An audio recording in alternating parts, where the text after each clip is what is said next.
When I'm at the beginning stages of the business, my top priorities are two: the survival of the business and my own survival. So to achieve that, I first need to make sure my funds for operating the day-to-day activities in the business are enough.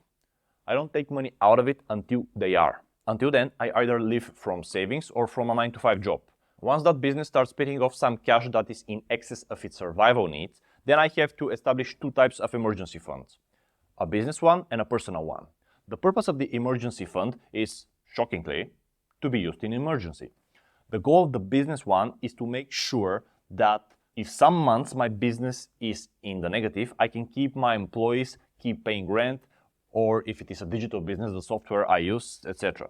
You don't want to be in a situation where one bad month means you need to fire your best people and cancel your rent or the hosting of your website. This is tied to the purpose of emergency funds. If what I described above happens, not only the business needs funds to survive, but obviously you do too. So during the time when your business is not spitting off cash, if you are no longer working somewhere else, you use that emergency fund to put food on the table and pay the bills. Now, what should be the size of the funds? I personally am a bit more conservative and I aim for 12 months, but this is entirely up to you, your situation and personality. Generally, since business owners, as discussed, have an inherently more uncertain situation, I would say you rarely want to go below 6 months worth of both business and personal emergency funds. Now, after we have established that, comes the important part. You have emergency funds, your business is working, it is cash flow positive, it is making more money than it needs to survive. At this point, as an entrepreneur, you are at a crossroad. You can either start regularly taking money out of the business or reinvest in order to grow it. If you choose to reinvest, then that's fine, because your biggest return on investment will always come from your business. But you need to be careful here. I have seen far too many entrepreneurs reinvest everything every year for over a decade, and then suddenly the business goes bust and they have nothing to show for it. You don't want that. Decide what percentage of the profits of the business you will reinvest, and then, just as an insurance policy, start taking the rest out and invest it into long-term, stable, cash flowing assets. I will talk about what they are later. If business owners choose not to reinvest in the business in order to grow it, they often make a crucial mistake. They think now that they have money coming in for which they don't need to directly work, they are set and can do whatever they want. And so they start upgrading their lifestyle rapidly, buying nice cars, going on nice vacations, renting homes they have no business living in, etc., etc. Because suddenly they think they've solved life. Well, they're wrong. Dead wrong. You see, businesses come and go. Today it makes you money, tomorrow you file for bankruptcy. I've seen this too many times to count. The worst thing you can do is upgrade your lifestyle to match your business income, and then boom, once the business no longer works, you will take such a psychological hit that you may not be able to recover from it. Human beings inherently feel the pain of losing way more than the joy of gaining, even if the loss and the gain are the same magnitude.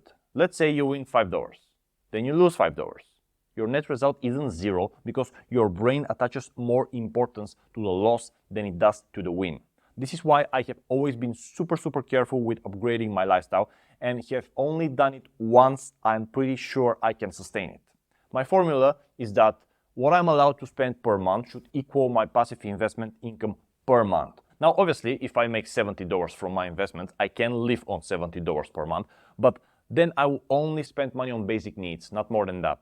And slowly, as I increase the income from my investments, this is what allows me to upgrade my lifestyle. I mean, I was making 6 figures indoors as a 24-year-old man living in the poorest country in the European Union and didn't even have a car.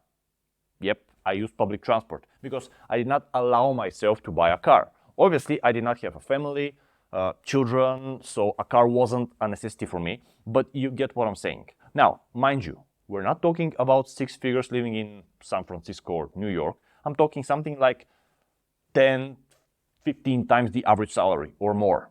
And I didn't even own a car. So this shows you how serious I am about what I'm teaching you now. The mindset is, it doesn't matter how much money I make in my business.